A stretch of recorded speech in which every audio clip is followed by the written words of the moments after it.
Overcome hatred with love. Overcome the wicked with kindness. Overcome the stingy with generosity. Overcome the deceitful with honesty. This teaching is not merely a principle of compassion but also encapsulates the profound law of karma. In life, every thought, word, and action we commit is like a seed planted in the fertile soil of existence. If the seed is wholesome, it bears sweet fruit. If the seed is harmful, it inevitably leads to suffering. Amid the hustle and bustle of life, people are often drawn into the vortex of greed, anger, and ignorance. Unwholesome actions, whether small, like words that wound others, or significant, like acts of deceit or harm, are seeds of evil that lead to painful consequences.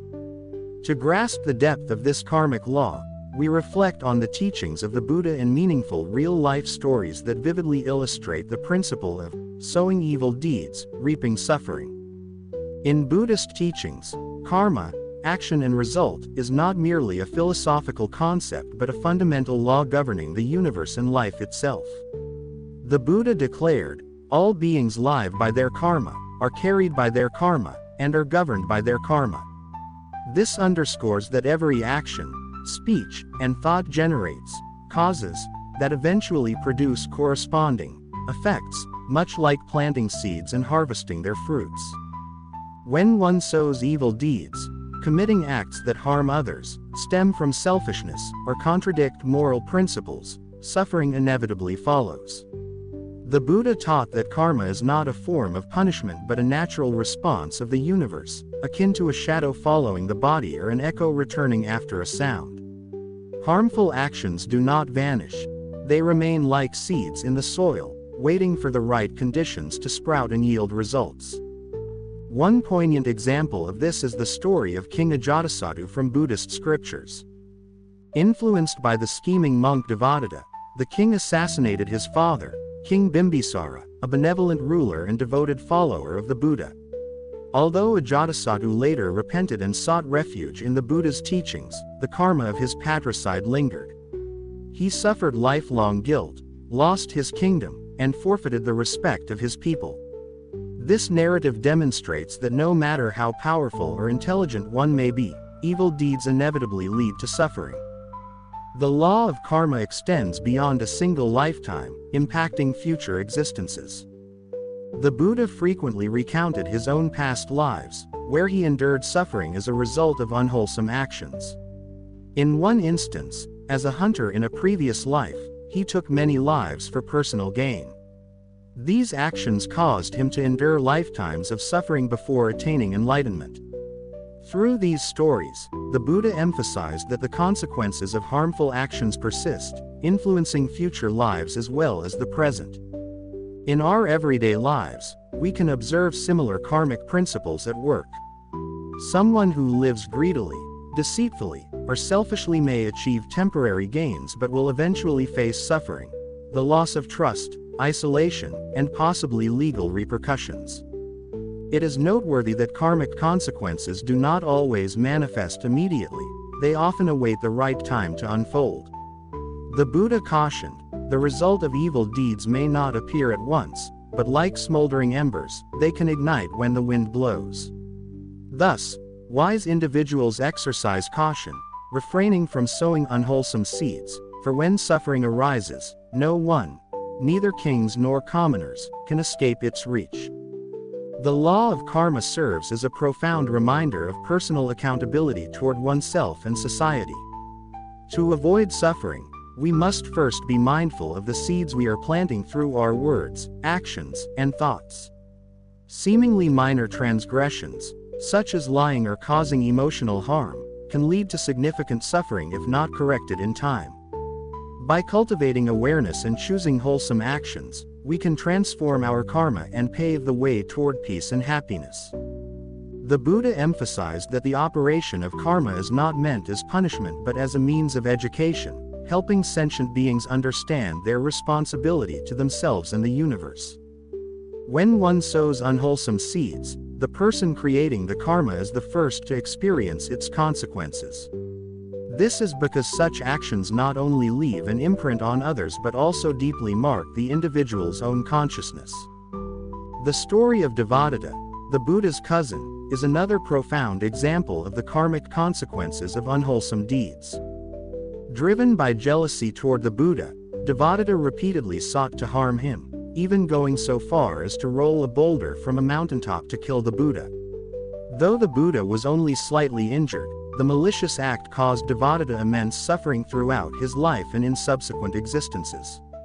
He was shunned by everyone, lived in isolation, and was ultimately swallowed by the earth as he realized his mistakes, but it was too late for redemption. In modern life, unwholesome karma can be seen in common harmful behaviors such as speaking harshly, being greedy, deceitful, or causing harm to others.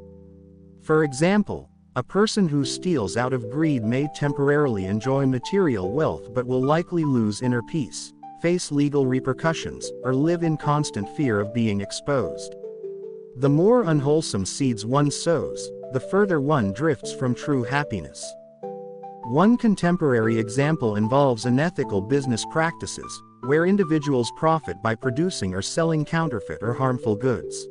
While their financial gains might be significant, these benefits cannot outweigh the harm inflicted on the health and lives of innocent people. Inevitably, they face legal consequences, societal scorn, and, perhaps most agonizing, the torment of their own conscience, an inner suffering that money cannot alleviate.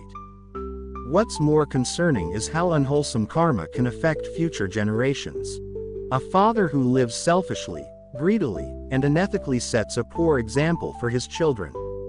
If these children grow up without proper moral guidance, they may continue the same harmful behaviors, perpetuating a cycle of negative karma. The Buddha taught, the family is the foundation of society. If the roots are unwholesome, the entire tree cannot stand strong. Thus, sowing wholesome seeds is not only crucial for the individual but also a responsibility to one's family and community. However, karma is not a fixed destiny. The Buddha taught that even if one has sown unwholesome seeds, there remains an opportunity for change and transformation. This is made possible through the power of repentance and virtuous deeds. For example, King Ajatasattu, after realizing his grave sin of patricide, sincerely repented before the Buddha and dedicated the remainder of his life to performing good deeds, building monasteries, and helping others. While he still faced some karmic consequences for his past actions, the new wholesome seeds he planted helped alleviate his suffering and created favorable conditions for future rebirths. Acts of redemption do not need to be grand. They can start with small, meaningful steps. Consider the story of Angulimala, a notorious murderer during the Buddha's time who killed hundreds of people in a misguided pursuit of supernatural power. Upon encountering the Buddha, Angulimala realized his misdeeds and chose to abandon his violent ways, becoming a sincere monk. His life is a testament to the fact that even deeply rooted unwholesome karma can be mitigated through determination to return to the righteous path. From a deeper perspective, the transformation of unwholesome karma is not merely about repentance but about a fundamental shift in one's consciousness. The Buddha taught, no one can purify another's mind. Each person must cleanse their own mind through wisdom and compassion. When an individual acknowledges their mistakes and strives to change, this inner transformation generates new wholesome seeds, which can alleviate present suffering and shape a more positive future. In daily life, we can practice wholesome deeds to compensate for and transform the unwholesome seeds we have sown.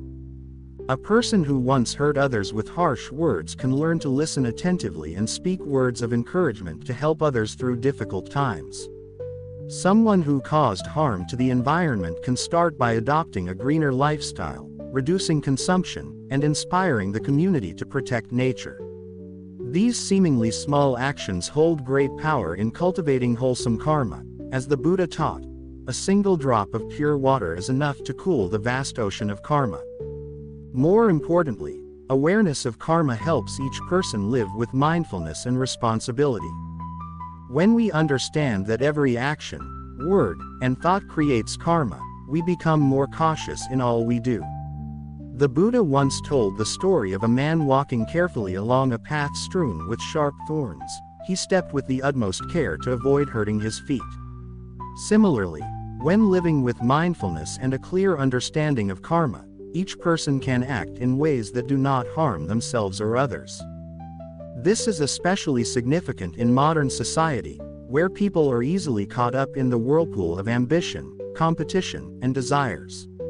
One wrong decision can lead to serious consequences, not only for the individual but also for their family, society, and the environment. However, by living with a kind heart and planting seeds of goodness, each of us can not only avoid suffering but also contribute to building a peaceful and harmonious community. In summary, karma is not merely a law, it is also a guiding principle for living better, aiming for enlightenment and liberation. Let us always remember the Buddha's words: all suffering has its cause, and all happiness has its cause. If we wish to live a life of peace and happiness, we must sow wholesome seeds through our thoughts, words, and actions. Walking the path of Dharma does not demand perfection from the start. It is a long journey requiring patience, effort, and compassion. Beginning with small steps, let us live mindfully, practice virtuous deeds, and strive for noble values. A kind word, a sharing gesture, or a good thought is enough to plant seeds of goodness. When these seeds sprout, they will yield sweet fruits not only for ourselves but also for those around us.